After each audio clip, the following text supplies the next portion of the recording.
Hello everybody, it's me again.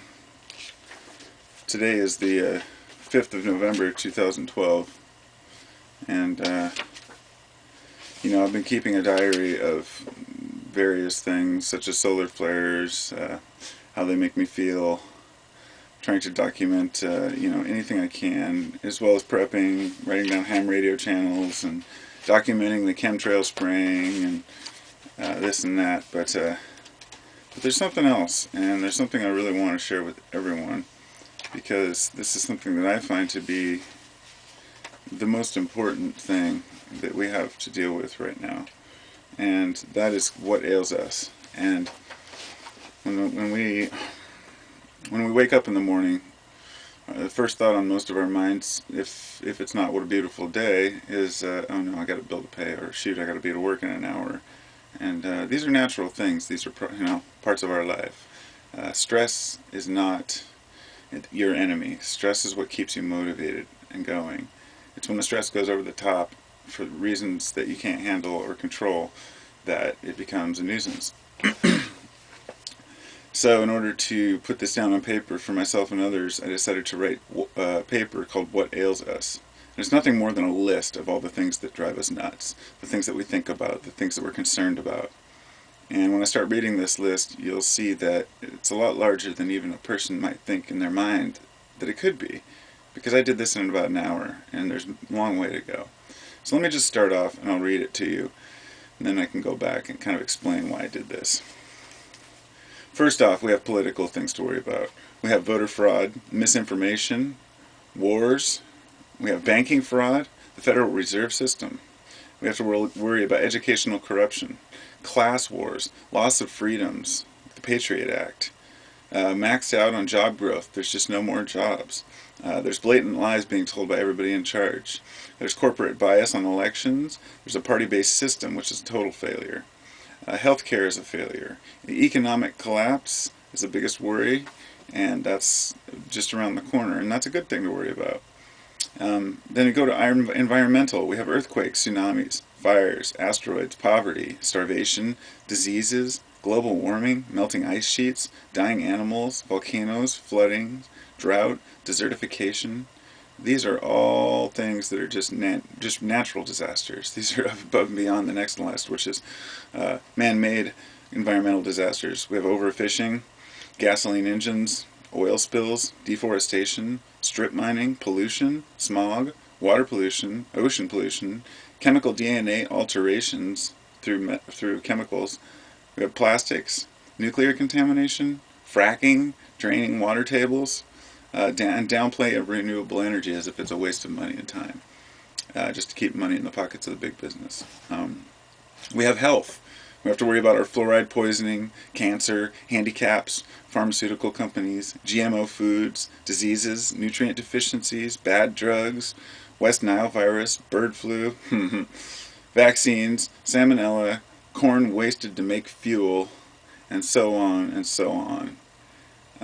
Then we have the conspiracy side of it. We have the chemtrails, HARP. We have to worry about weather modification, NWA, is there in Nibiru, the galactic wave coming, Mayan calendars. The FDA is involved with big pharma, and many people believe with everything without any evidence. There's alien cover-ups, and there's people that are even worried about reptilians. Then we go on to societal.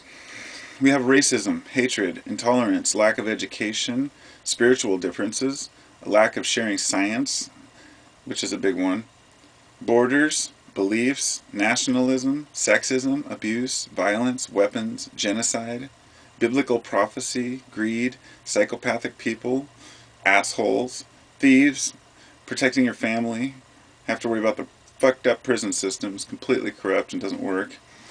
We have to worry about what is right and wrong and who's to say what is.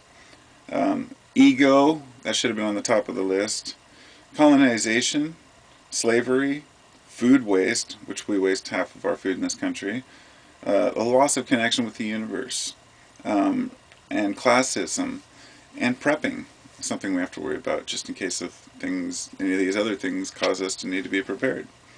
Then there's the big universal questions. Do UFOs exist? What about aliens? What about God and which God is right? Quantum physics, what will it teach us? Are nanobots going to take over the world? Are our DNAs going through changes? What is consciousness? That's one that just drives so many people nuts. Why are we here? Are there multiple dimensions? And can we travel through them? Are there angels? Are there demons? Are there ghosts? Are there real possessions? Did Atlantis ever exist? And then I'll cap it all off with the fear of death, which, among all this what ails us garbage, is probably the bee's knees of what makes people afraid, is death. So yes, you are going to die, but it doesn't mean that your soul is going to die. I think that the people who are afraid of death have not made an amends with themselves, and you have to be the best person that you can and just live your life with love. Unconditional love is the key. You have to love your neighbor no matter what he believes. It's something that you have to realize, that everyone is in this together. This puny little list of a couple hundred things is just a way for me to get it out of me, to say, okay, these are the problems. My next step is to take them all, put them into charts, and then I'm going to cross out the ones that don't faze me. Then I'm going to cross out the ones that I can't do anything about. And then I'm going to circle the ones that I can do something about and make a change. Because when all of us are overwhelmed with all this stuff going on, it's really hard to see the forest for the trees. Because when we're worried about one thing, they've got us exactly where they want us, confused and running around trying to figure it all out. And it all comes down to love, folks. Just loving one another unconditionally, putting that love out into the universe, and that love will come back to you. It may sound hokey to some people, but those in the know exactly what I'm talking about. It doesn't matter how much money you have. It doesn't matter how much food you have, or if you're handicapped, or if you're dumb, or if you're smart. All that matters is that you love each other and respect. So, as far as what ails us, this is all on the surface. Just all on the surface. And each one of us has the right to live a very happy life. And we all can do it by getting rid of the things that don't really ail us. You can't change the banking system. Don't get mad about it. It will collapse upon itself. You can't get angry at the politicians. You can write letters all you want. But things are going to change as people's minds change. And this is what's happening right now. We're living through a very intense time in history, and I can't wait to see you on the other side of the journey. Take care. Carpo out.